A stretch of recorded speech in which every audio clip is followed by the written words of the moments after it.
Hooray! Stubble! Now I never take this too seriously. There's no point, you can't get close enough to the ground. There's no point in bashing your head against the wall on this stubble. Just have a lovely time out and take it easy.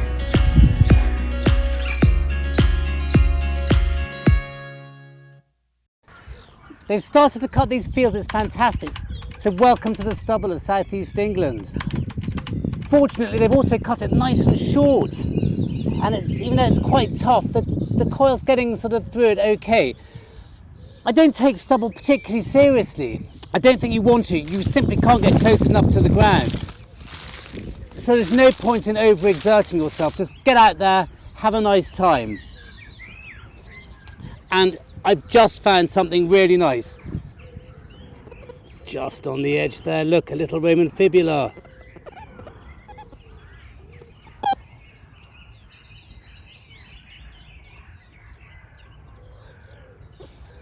It didn't give the most fantastic target ID.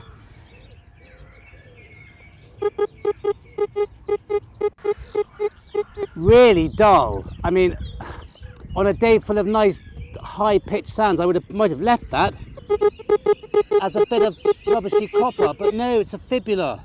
Brilliant. Oh, it's good to be back out again.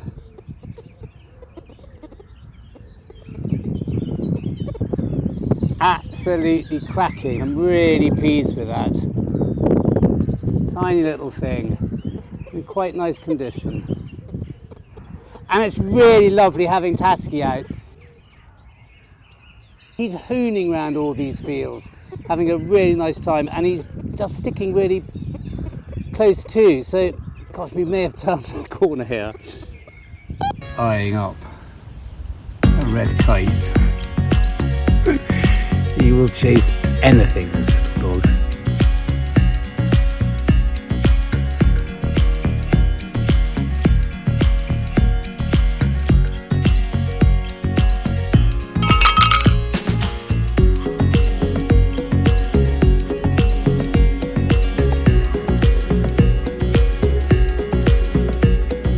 I found a very nice George II farthing in quite nice condition, and I found a George VI.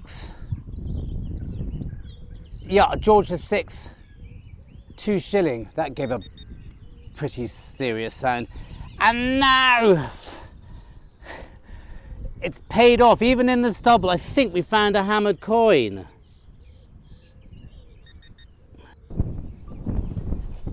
It's just on the edge of my spade there.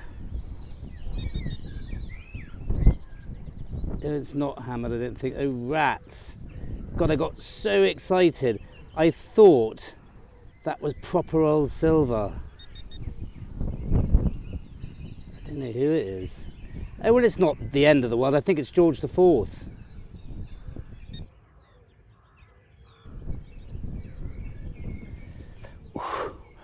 I thought that was hammered. I thought that was hammered silver.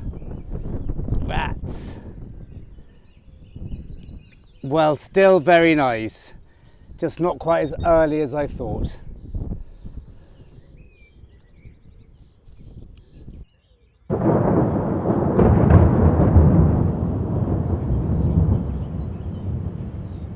And it's looking pretty moody out there. That's a raven. Can you hear that?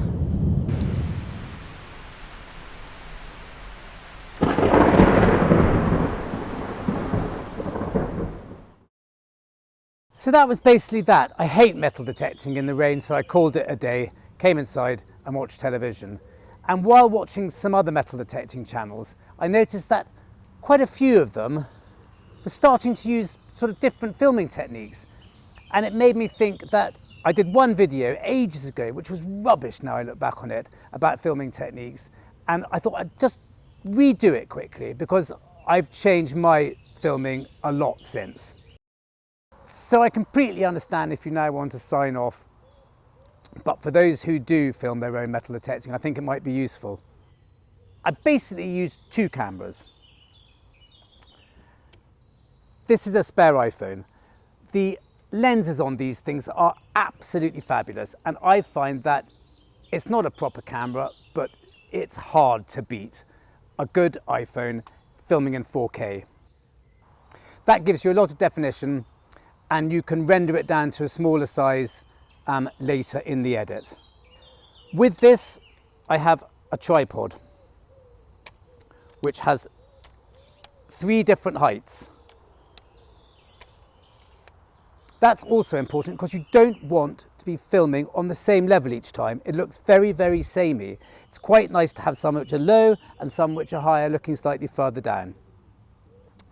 On this, I have a cold shoe mount onto which I can clip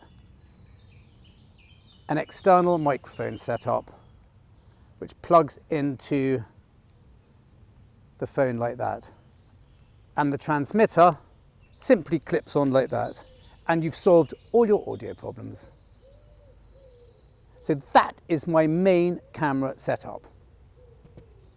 Secondly, we have the GoPro type camera. Now this is really good for having wide angle, quite close to you, and low down. Again, it gives you a completely different aspect, and if you mix these two up, you're going to get some really good footage.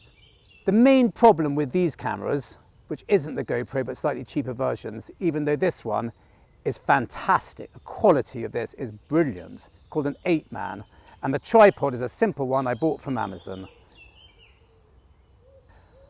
As I was saying, the problem is audio. It's very hard to fix external audio to one of these, I have discovered. And my way around that, and my new toy, is this. It's an external audio recorder, and I just sync it all in with the edit later. And that's what I'm using to record this.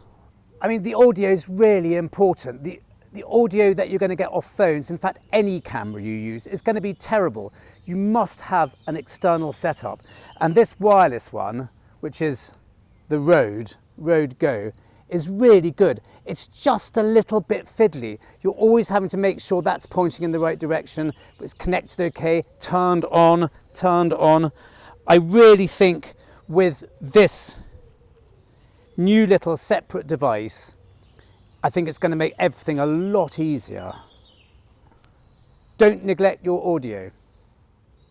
Right, very quickly, I'm going to show you how I set it up. God, the weather in this country is bizarre at the moment. That was another serious rain shower. Sorry if you can hear all the raindrops. Hopefully the audio will be close enough to hear, not to be too bothered by them.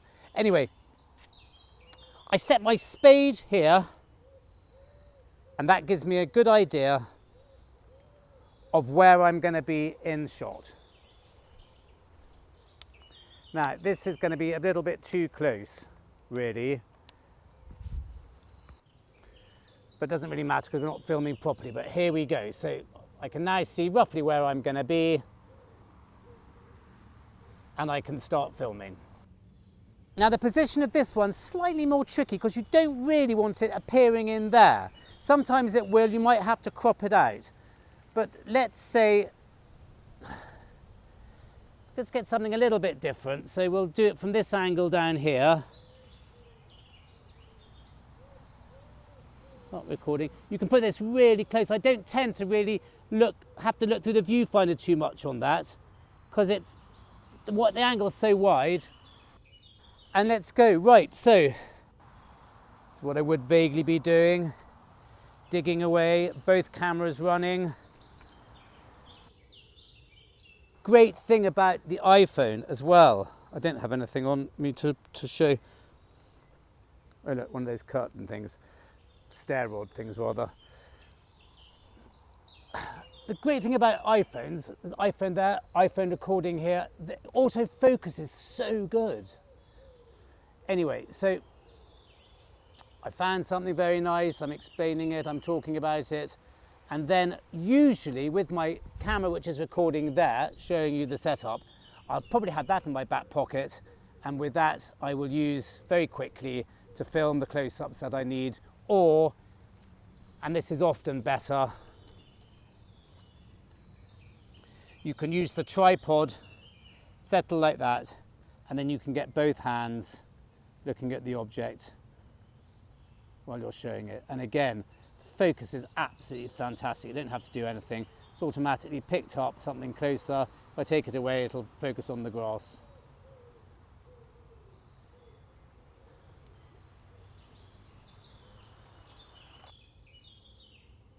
And so that's basically that. That's what I've learned in a year of doing metal detecting videos. And I've really enjoyed it. And I've really enjoyed the trial and error of it. Editing it all is another thing completely. But a good bit of editing software and you can do all sorts of things. One thing I would say is you don't have to overdo it. You don't have to do dynamic zooms or Ken Burns in and outs the whole time, just when it's needed. And keep it short. You don't have to ramble on and on and on or spend hours talking about stair rod holders. The shorter and snappier it can be, the better. So thank you very much, and sorry for all the rain delays. And I'll be getting another video out very shortly, because there's plenty of opportunities out there at the moment now the harvest has started. So thanks a lot. Bye.